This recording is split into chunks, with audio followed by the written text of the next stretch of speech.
So we introduced this idea of the Malthusian trap, the idea that human population growth increases resource consumption, and as resource consumption increases, we can use up what's available and end up finding ourselves in a situation where we're right on the brink of starvation, or the edge of what our environment can actually provide for us, and that this is sort of an endemic problem facing human beings.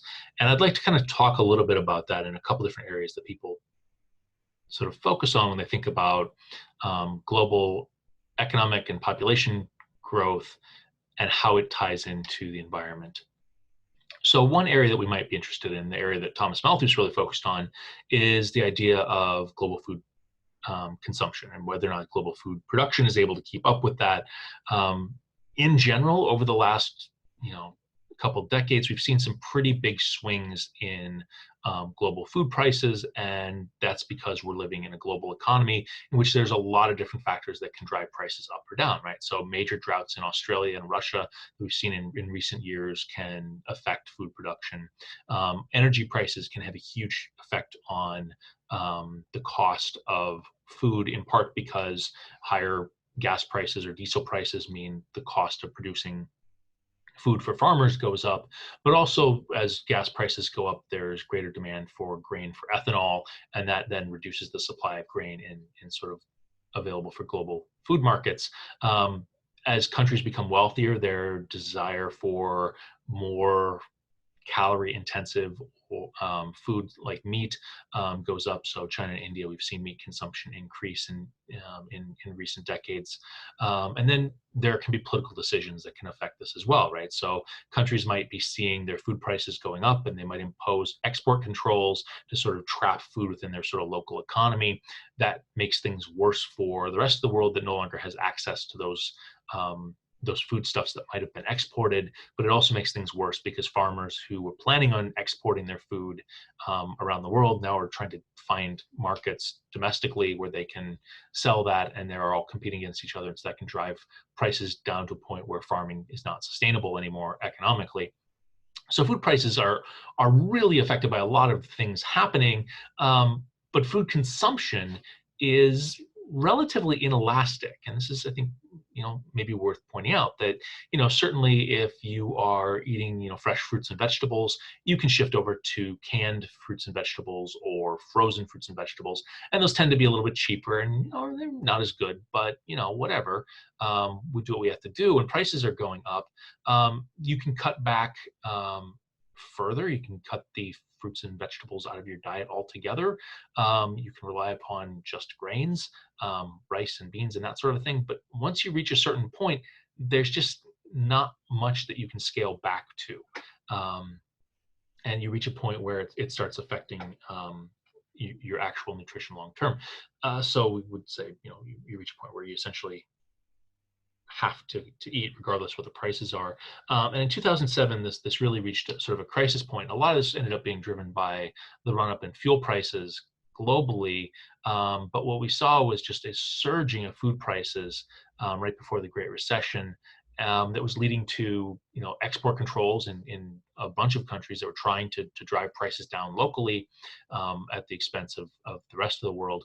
But then we also saw essentially food riots, that the price of grain reached a point where people were worried about starving. And as a result, they took to the streets demanding governments do something to bring down the price of grain, something to help people get through, which is sort of exactly what Thomas Malthus might have expected. However, with the Great Recession, the price of oil came down.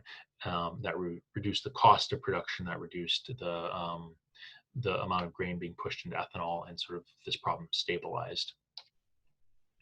Another area where people focus on this idea of will there be enough resources is fresh water. Fresh water is certainly relatively scarce on the planet. A lot of it gets used for agriculture and industry, and very little actually gets used for personal use. And some countries are facing shortages today.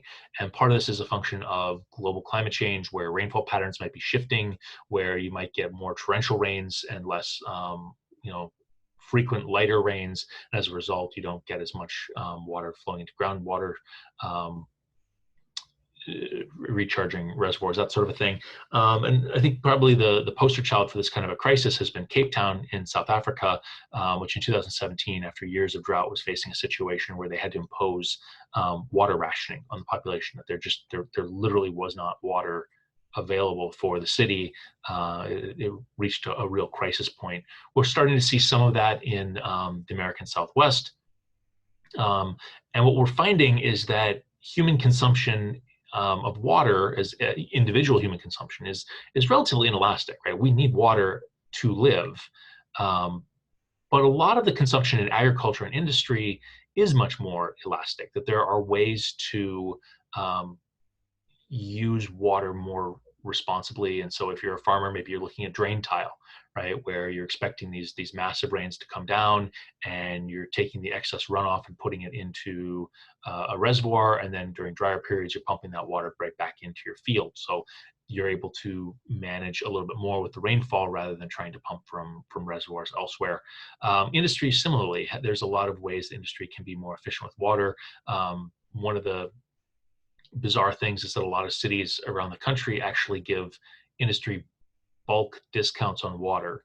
So a company that's using lots and lots of water is getting a cheaper rate than you would get when you take your shower, just because they're using so much. Well, if you remove those bulk discounts on water consumption for industry will make decisions that will shift to use those resources more efficiently. So that question of elasticity is, I think, important to consider, and it's something that's going to be important to consider in a lot of different places. And so this is just sort of a brief map that I pulled up from that tries to give a sense of where we're seeing water scarcity. And it's a good chunk of the planet that's thinking seriously about whether or not there's enough water for agricultural production, for industry, whether or not we're able to get people access to clean water and sanitation.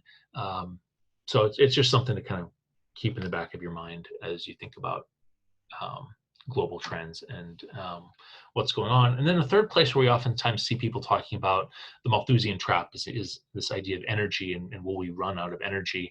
And I'd maybe just flag that over the last couple decades, global oil prices have swung all over the place. Before the Great Recession, I think oil was hitting close to $150 a barrel. Recently, with the global pandemic of COVID-19, the oil prices actually went negative. That there was so much production and so little consumption that storage became such a problem that if you were willing to take oil and store it someplace, people would actually pay you so that they could unload the ships. It reached that level of sort of insanity. It's worth maybe thinking a little bit about some of what's been going on with this. In the lead up to the Great Recession, global consumption was up, and in fact was outpacing global supply. That we'd reached a point where you couldn't just simply increase global production of oil to match the demand, and as a result, prices were going up. But since then, oil consumption globally has actually been in decline and is projected to continue to be in decline. And a part of that is related to the rise of renewables, wind and solar. And part of that is related to the rise of natural gas as a resource for energy production. And so in the last couple of decades, gas prices have really plummeted to be much cheaper for electricity production than coal, and a lot of and even oil. And as a result, we've seen power plants shift over to natural gas, which incidentally is better in terms of climate change. And so I guess that's a good thing.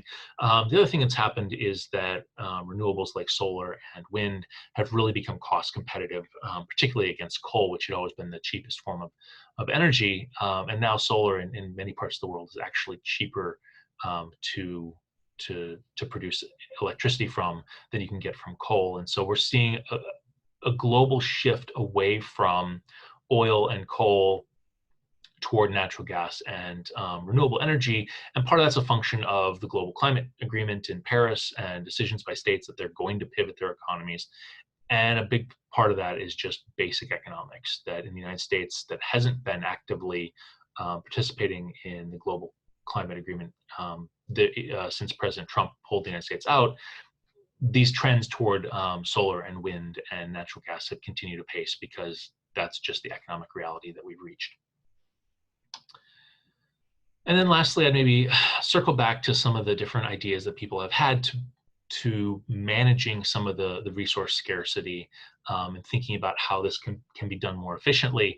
And so I'll maybe throw out two ideas that have been talked about and debated and maybe have some interesting stories to tell. So one of these ideas is green accounting. This is something that Hu Jintao of China, I believe Hu Jintao of China, proposed about a decade ago. And the idea is that rather than simply trying to maximize gross domestic product, that China would take into consideration the effect that economic development was having on the environment, on the water and the air, the effect that it was having on human health, and that those costs would be factored in. And they did this for essentially just one quarter, and the numbers came back negative. That while China on the surface was growing at 10% per year, all of that growth was coming at the expense of the environment, of clean water, of clean air, of being able to grow vegetables in the ground and not have them picking up toxic heavy metals that make them essentially poisonous. All of that industrialization was eroding the health and well-being of the population. That revelation resulted in the immediate decision to no longer use green accounting, to go back to the old method that showed good numbers. And so at the time, I sort of, China is, finds a number that they don't like, and so they go back to a different way of measuring it that gives them the result they want to hear, rather than the result that actually tells them what's going on.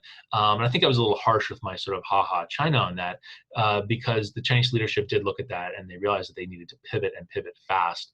And so there was a real investment in green energy. China's willingness to participate in global climate talks in part reflects the realization that what they were doing was not really sustainable for the long term, and that they needed to think about growing in a way that was more sustainable for the environment and more sustainable for their population. And while green accounting is no longer sort of used as a regular part of how they're doing that, just that simple exercise of thinking through what were the consequences of how they were growing their economy led to some real policy shifts. The second thing that we might want to think about is this idea of full costing, right? And so there are a lot of things that we produce and we consume that have a long-term environmental impact. And so if I'm thinking about, electronics or batteries or anything that has maybe heavy metals that could get into the soil and the groundwater and could have sort of a negative effect on human beings, we oftentimes pay for the cost of the production, but then the cost of recycling or safely disposing of that good ends up getting passed on to taxpayers. And as a result, it's very hard for us as consumers to make environmentally informed decisions when we're in the store. And so the idea of full costing would be for the government to impose a tax on materials that are going to have a long-term environmental impact, and that tax would be rolled into the price of the good that you're consuming, right? And so suddenly when I go to Best Buy and I need a new laptop, I'm looking at two laptops that have identical specifications in terms of chips and screen sizes and all that stuff, but one is made with materials that are really toxic and are going to affect the groundwater, and one is made with materials that don't have that. The one that's made with materials that doesn't have the toxic elements in it, that's going to appear cheaper to me because it doesn't have that additional tax for the cleanup of the waste. I'm going to gravitate toward the cheaper computer, not because I know anything about what makes it cheaper or what makes it better for the environment, just because that price competitiveness is going to pop up in my calculation. And so a full costing approach could help to harness market incentives. I want a cheaper product, to get companies to invest and think more creatively about how to make the products that they're producing less environmentally damaging. So again, these things are not radical, they're just shifting how we think about resources in a way that maybe allows for us to conserve a little bit more efficiently, to allow market forces to operate a little bit more effectively, and to build in some environmental dimensions to our calculations.